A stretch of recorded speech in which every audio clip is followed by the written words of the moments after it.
hello students तो metric परीक्षात map of आसाমৰ কোৱেশ্চনটো আহিবই তো এই কোৱেশ্চনটো তোমালোকৰ 4 নম্বৰ থাকে আৰু এই 4 নম্বৰ কেনেকৈ আমি সম্পূৰ্ণভাৱে পাব পাৰো তাৰ কথা আজি এই ভিডিওটো ডিসকাস কৰিম তো ইয়াত তোমালোকে চাও পৰা এনেকুৱাকৈ তোমালোকে মেপ অফ আসামখন আঁকিব লাগিব আৰু ব্ৰহ্মপুত্ৰ ৰিভাৰখন তোমালোকে আঁকিবা লগতে লোকেশনটো বহুত ইম্পৰ্টেন্ট হয় লোকেশনটো দিব লাগিব নৰ্থ সাউথ ইষ্ট আৰু ওয়েষ্ট মেপ অফ আসামৰ কোৱেশ্চনটো যদিও 4 নম্বৰ থাকে মেপখন আঁকুতে তোমালোকৰ অকল 1 বা 2 মাৰ্কছে থাকে মেইন কথাটো হৈছে তোমালোকে পইণ্টছ বিলাক লোকেট কৰিব লাগিব তো কেনেকৈ লোকেট কৰিবা গোটেইখিনি কথা ডিসকাস কৰিম আৰু ভিডিওটো শেষত চাম কপিত কিদৰে লিখিবা এক্সাম হলত তো তাৰ আগতে মোৰ প্ৰি টেষ্ট পেপাৰ কিছুমান আছে তো ইয়াত চোৱা first medical college of Assam biotechnology park first oil refinery of Assam integrated infrastructure development তো তেনেকুৱা নিচিনা বাকিবিলাক ডিস্ট্ৰিক্টতো যদি আমি চাও কি আহিছিল তো এখন মোৰ টেষ্ট পেপাৰছ আছে যোৱা বছৰ গোটেইবিলাক ডিস্ট্ৰিক্টৰ তো তাৰে মই তোমালোকক প্ৰুফ দি দেখাই দিম কি আহি থাকে বেছিকে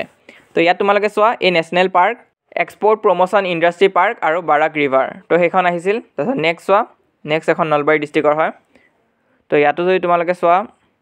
ইয়াতো একে আছে এই নেশনেল পাৰ্ক তাৰপিছত আছে only international airport largest town in Barack valley তো নেশনেল পাৰ্কখন চাবাই তোমালোকে বহুত ৰিপিট হৈ থাকে তো আৰু তো প্ৰতিটো ডিস্ট্ৰিক্টতে আহে তোমালোকৰ প্ৰি ফাইনেল যে এক্সাম হ'ব তাতো আহিব লগতে মেট্ৰিক পৰীক্ষাত আহাটো কনফাৰ্ম তো এখন পেপাৰটো তোমালোকে চোৱা মাজুলী খুদিছে ওৱান অইল ৰিফাইনাৰী তো আহিলে এনেকুৱা ধৰি লোৱা এই কোৱেশ্চনটো আহিছে এটা আমি কেনেকৈ লোকেট কৰিম আৰু কি দৰে লিখিব লাগিব সেইটো এতিয়া আমি ডিসকাস কৰিম তো মেপখন তোমালোকে আঁকি লবা প্ৰথম তাৰ পিছত তোমালোকে মাৰ্ক কৰিবা তো মাজুলী আমাৰ কোড আছে তো এই জায়গাখিনিত হ'ব যোনখিনিত হ'ব তাত তোমালোকে সাৰ্কেল কৰি দিবা ডট এটা দি দিবা আৰু তাৰ ওপৰত এ বি সি এনেকুৱাকৈ লিখি যাবা তো এটা আমাৰ প্ৰথমটো হৈছে মাজুলী আমি দিছো এটো এ বুলি ধৰি লৈছো তাৰপিছত এটা আমি নেক্সট পইণ্টটো যদি চাও অইল ৰিফাইনাৰী তো ডিগবৈত আছে ডিগবৈ কোড হ'ব তিনসুকিয়াত এইডোখৰ জায়গাত মাৰ্ক কৰি দিবা তো এটো হ'ব আমাৰ বি নম্বৰ পইণ্ট তো এটো বহুত ইম্পৰ্টেন্ট হয় এটো বহুত খুদি থাকে অইল ৰিফাইনাৰী বুলিকে তো ইয়াত তোমালোকে এনেকুৱাকৈ মাৰ্ক কৰি দিবা আৰু এটা বৰ্গই খুদে সফটৱেৰ টেকনলজি পাৰ্ক যদি হেতু খুদে তো হেতু কোড আছে কামৰূপত আছে গুৱাহাটী তো আমি এইডোখৰ জায়গাত মাৰ্ক কৰিব লাগিব আৰু এটো পইণ্ট কি হ'ব আমাৰ সি নম্বৰ পইণ্ট হ'ব গোটেইখিনি পইণ্ট মাৰ্ক কৰি উঠি তোমালোকে বক্স এটা বনাব লাগিব ৰাইট সাইডে আৰু তাত লিখি দিবা যেনেকৈ মাজুলী এ নম্বৰটো হয় তাৰপিছত বি টো হৈছে আমাৰ ওৱান অইল ৰিফাইনাৰী আৰু সি টো হৈছে সফটৱেৰ টেকনলজি পাৰ্ক তো এনেকুৱাকৈ তোমালোকে ৰাইট সাইডে লিখি দিবা তলফালে তো এনেকুৱাকৈ আঁকিলে তোমালোকে ফুল মাৰ্কস পাবা আৰু এনেকুৱাকৈ লোকেট কৰি দিবা তো এটা বহুতে ক'ব যে এটো আমি এটা আঁকিম কেনেকৈ আঁকিবলৈ দিগদাৰ হয়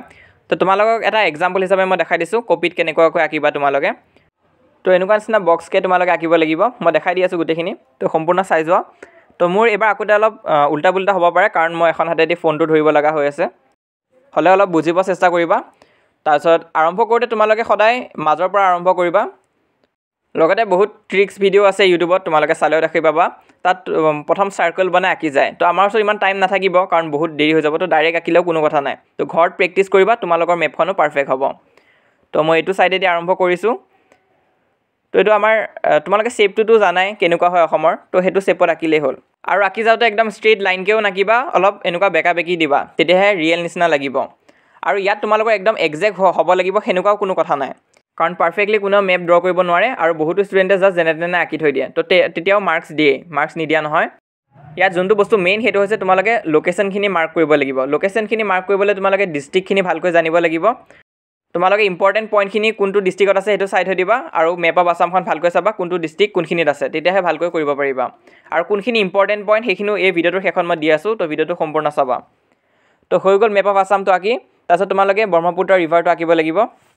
তো ইয়াতে মই যেনে তেনে আঁকি থৈ দিছো কাৰণ এখন হাত দি আঁকিবৰ কাৰণে অসুবিধা হৈছে তাৰপিছত এতিয়া মই লোকেশনটো দি দিছো চোৱা নৰ্থ সাউথ তাৰপিছত ইষ্ট আৰু ওয়েষ্ট তো এইটো দি দিবা তোমালোকে তো এনেকুৱা দেখিব শেষত আৰু লাষ্টত তোমালোকে এনেকুৱাকৈ বৰ্ডাৰ এটাও দি দিবা যাতে গোটেই মেপখন এই বক্সটোৰ ভিতৰত সোমাই যায় ইয়াৰ পিছত তোমালোকে ইম্পৰ্টেন্ট পইণ্টখিনি বহাবা আৰু তলৰ বক্সত তোমালোকে লিখি দিবা যে এ মানে কি আৰু বি মানে কি তো হেতু যদি নিলিখা তলত তেতিয়াও কিন্তু নম্বৰ কাটে তো সম্পূৰ্ণ নম্বৰ লাগিলে তোমালোকে এনেকুৱাকৈ কৰিব লাগিব তো এতিয়া মই কিছুমান ইম্পৰ্টেন্ট পইণ্ট তোমালোকক দেখাবলৈ গৈ আছো যোনখিনি আগতে প্ৰি ফাইনেল এক্সামত আহিছিলে আৰু মেট্ৰিক পৰীক্ষাটো আহে এইবিলাক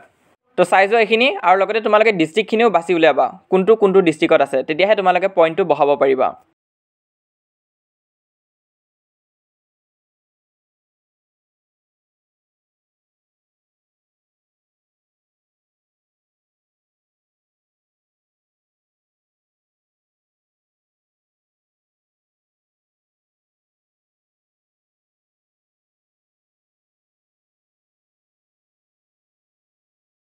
তো ইমান আছিল আজি এই ভিডিঅ'টোত লগতে আমাৰ হোৱাটছআপ চেনেলটো জইন কৰিবা তাতো মই ইম্পৰ্টেণ্ট লোকেশ্যনখিনি দি দিম তোমালোকক তো আমাৰ হোৱাটছআপ চেনেলত 10,000তকৈ অধিক ষ্টুডেণ্টছ আছে তো তুমি যদি এতিয়ালৈ জইন কৰা নাই সোনকালে জইন কৰিবা